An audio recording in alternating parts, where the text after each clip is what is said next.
എനിക്ക് പരിഭവമോ പിണക്കമോ ഒന്നുമില്ല. ഒരു ഇവരുടെ വീട്ടിലെ കല്യാണമൊന്നുമല്ലല്ലോ, ഇത് പൊതുപരിപാടിയാണ്. അത് ജനങ്ങളത് വിലയിരുത്തും. മനസ്സിലായില്ല? അത്രയേ ഉള്ളൂ. ഞാൻ അതിനകത്ത് വേറെ പ്രതിഷേധം പോലും എൻ്റെ ഭാഗത്തുനിന്നില്ല, പരിഭവം പോലും എൻ്റെ ഭാഗത്തുനിന്നില്ല. ഞാൻ പങ്കെടുക്കില്ല. കാരണം പങ്കെടുക്കാൻ ഉള്ള കാര്യമില്ല. ഞാൻ അവിടെ ചെന്ന് എന്ത് കാണാൻ പോകണം? ഇത് വിവാദമായി, എന്നെ ക്ഷണിച്ചില്ല എന്നുള്ളത് മാധ്യമങ്ങളിലൂടെ വിവാദമായി. കോൺഗ്രസ് നേതാക്കളും UDF നേതാക്കളും ഒക്കെ പ്രതികരിച്ചപ്പോൾ എനിക്കൊരു കത്ത് കൊടുത്തു വിട്ടു അല്ലേ? തലേ ദിവസത്തെ ഡേറ്റ് ഇട്ടാണ് കത്ത് കൊടുത്തു വിട്ടത്. തലേ ദിവസം നിങ്ങൾ ചോദിച്ചപ്പോൾ അദ്ദേഹം എന്താ പറഞ്ഞത്? ഒരു പ്രധാനപ്പെട്ട പത്രത്തിൽ, മനോരമ ഉൾപ്പെടെയുള്ള പത്രത്തിൽ എന്താ പറഞ്ഞത്? വിളിക്കുന്നില്ല, കാരണം ഇത് 4ാം വാർഷികത്തിൻ്റെ ഭാഗമായിട്ടാണ്. 4ാം വാർഷികം സർക്കാർ ബഹിഷ്കരിച്ചിരിക്കുക, അല്ല പ്രതിപക്ഷം ബഹിഷ്കരിച്ചിരിക്കുക, ഇപ്പോൾ വിളിക്കേണ്ട കാര്യമില്ല എന്നാണ്. എന്നിട്ട് എങ്ങനെയാണ് ആ ദിവസത്തെ ഡേറ്റ് ഇട്ട് എനിക്ക് കത്ത് തരുന്നത്? നുണയല്ലേ? അപ്പോൾ പിന്നെ പറഞ്ഞു പ്രധാനമന്ത്രിക്ക് അയച്ച പേരിൽ VD സതീശൻ്റെ പേരുണ്ടെന്ന് പറഞ്ഞു. അതല്ലല്ലോ മീഡിയയോട് പറഞ്ഞത്. 4ാം വാർഷിക ആഘോഷമാണിത്. 4ാം വാർഷിക ആഘോഷം ആയതുകൊണ്ട് പ്രതിപക്ഷ നേതാവിനെ ക്ഷണിക്കുന്നില്ലെന്നാണ് പറഞ്ഞത്. അന്ന് പിന്നെ നിങ്ങളോട് പറഞ്ഞാൽ പോരെ, പ്രധാനമന്ത്രിക്ക് ഓഫീസിലേക്ക് PMOയിലേക്ക് കത്തയച്ചിട്ടുണ്ട്, അതിൻ്റെ റിസൾട്ട് വരാൻ വേണ്ടിയിട്ട് വെയിറ്റ് ചെയ്തിരിക്കുകയാണ്, എന്നിട്ട് തീരുമാനം. അങ്ങനെ അല്ലല്ലോ മന്ത്രി പറഞ്ഞത് വിളിക്കില്ല എന്നാണ് പറഞ്ഞത്.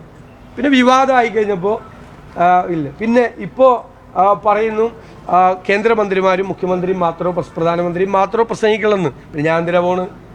അപ്പോൾ അപ്രിയ സത്യങ്ങൾ നമ്മൾ വിളിച്ചു പറയുമെന്നുള്ള ഭയം കൊണ്ടാണ് നമ്മളെ മാറ്റിയത്. അത് അവരുടെ ഔചിത്യം.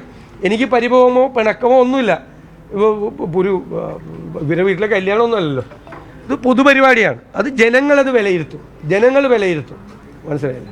അത്രയേ ഉള്ളൂ. ഞാൻ അതിനകത്ത് വേറെ പ്രതിഷേധം പോലും എൻ്റെ ഭാഗത്തുനിന്നില്ല, പരിഭവം പോലും എൻ്റെ ഭാഗത്തുനിന്നില്ല. ഞാൻ പങ്കെടുക്കില്ല. കാരണം പങ്കെടുക്കാൻ ഉള്ള കാര്യമില്ല. ഞാൻ അവിടെ ചെന്ന് എന്ത് കാണാൻ പോകണം? എനിക്ക് കേരളത്തിലെ പ്രതിപക്ഷത്തെ പ്രതിനിധാനം ചെയ്ത് സംസാരിക്കാനുള്ള അവസരമില്ല. പിന്നെ ഞാനെന്തിനാ പോകുന്നത്? പിന്നെ ഇപ്പോൾ ഒരു കസേര പിടിച്ചിടുവാണ് വിവാദമായപ്പോൾ. ആ കസേര അവിടെ ഉണ്ടായിരുന്നില്ല. രാജീവ് ചന്ദ്രശേഖരൻ ഉണ്ടായിരുന്ന കസേര പോലും കേരളത്തിലെ പ്രതിപക്ഷ നേതാവിനോട് ഉണ്ടായിരുന്നില്ല. ക്ലിയറാണല്ലോ? ഉണ്ടെങ്കിൽ PMOയിലൊക്കെ അയച്ചിട്ടുണ്ടെന്ന് പറഞ്ഞാൽ മതിയല്ലോ. അങ്ങനെ അല്ലല്ലോ നിങ്ങളോട് പറഞ്ഞത് വിളിക്കുന്നില്ല. 4ാം വാർഷികം. ഏത് 4ാം വാർഷികം ഇത്? ഈ ഗവൺമെൻറ്റിൻ്റെ 4ാം വാർഷികമായിട്ട് ആഘോഷിക്കാൻ ആണോ 4ാം വാർഷികം? അതാണ് BJPക്കാർ വ്യക്തമാക്കണമെന്ന് ഞാൻ പറഞ്ഞു. ഈ പിണറായി വിജയൻ ഗവൺമെൻറ്റിൻ്റെ 4ാം വാർഷികം ആഘോഷത്തിൽ പങ്കെടുക്കാൻ വേണ്ടിയിട്ടാണോ പ്രധാനമന്ത്രി നരേന്ദ്രമോദി വരുന്നതെന്ന് BJP സംസ്ഥാന നേതൃത്വം വ്യക്തമാക്കണം. അത്രേ ഉള്ളൂ. ഇനി ഒരുമിച്ചാണ്, ഞങ്ങൾക്ക് യാതൊരു വിരോധമില്ല. ഒരുമിച്ച് ആഘോഷിച്ചു, ഞങ്ങൾ അതിൽ പ്രതിഷേധമില്ല. നിങ്ങൾ ഒരുമിച്ച് ആഘോഷിച്ചു. ഏതായാലും ഒരുമിച്ചാണല്ലോ എല്ലാ കാര്യത്തിലും. ഇതിൽ ഒരുമിച്ച് ആഘോഷിച്ചു. ഈ വിഴിഞ്ഞത്തിനെതിരെ UDFും കോൺഗ്രസും സമരം ചെയ്തിരുന്നില്ലേ? ഏത് കാര്യത്തിന്? ഈ വിഴിഞ്ഞത്ത് ഇവിടെയുള്ള തീരപ്രദേശങ്ങളിലടക്കം വലിയ പ്രശ്നങ്ങൾ ഉണ്ടാവും. തീർച്ചയായിട്ടും വിഴിഞ്ഞത്തിനെതിരെയല്ല സമരം ചെയ്തത്. അവിടുത്തെ ജനങ്ങളുടെ പുനരധിവാസത്തിന് വേണ്ടിയിട്ടാണ് ചെയ്തത്. ഈ വിഷയം ഉമ്മൻചാണ്ടിയുടെ കാലത്ത് അഡ്രസ്സ് ചെയ്യപ്പെട്ട വിഷയമാണ്. അതായത് അവിടെ ഈ 2000-3000 മീറ്റർ നീളത്തിൽ ഈ കൽഭിത്തി കെട്ടുമ്പോൾ അവിടെ സേഫ് ആവും. പക്ഷെ ബാക്കിയുള്ള സ്ഥലത്തേക്ക് കുറേ കൂടെ വളറബിളാവും, കടലാക്രമണം രൂക്ഷമാവും. അവിടെ ഇതിൻ്റെ ഈ ഡെവലപ്മെൻറ്റ് റെഫ്യൂജീസ്, വികസനത്തിൻ്റെ ഇരകളുണ്ടാവും.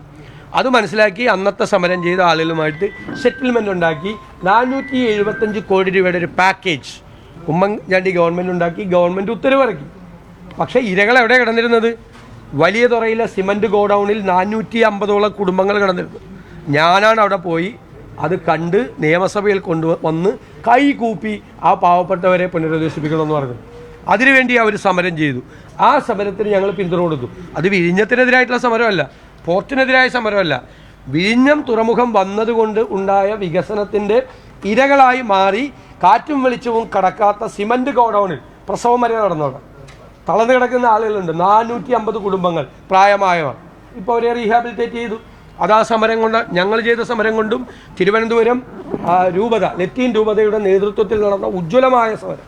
ആ സമരത്തിന് 1ാമത്തെ ദിവസം മുതൽ 140ാമത്തെ ദിവസം വരെ പിന്തുണ കൊടുത്ത ആളുകളാണ് ഞങ്ങൾ. ആ സമരം ചെയ്തു. ആ സമരം വിഴിഞ്ഞത്തിനെതിരാണ്. എങ്ങനെ? പാവപ്പെട്ട മനുഷ്യരുടെ പുനരധിവാസത്തിന് വേണ്ടിയിട്ടാണ്. ഉമ്മൻചാണ്ടി വച്ച 475 കോടി രൂപ ചെലവാക്കണം എന്നാവശ്യപ്പെട്ടുകൊണ്ടാണ്.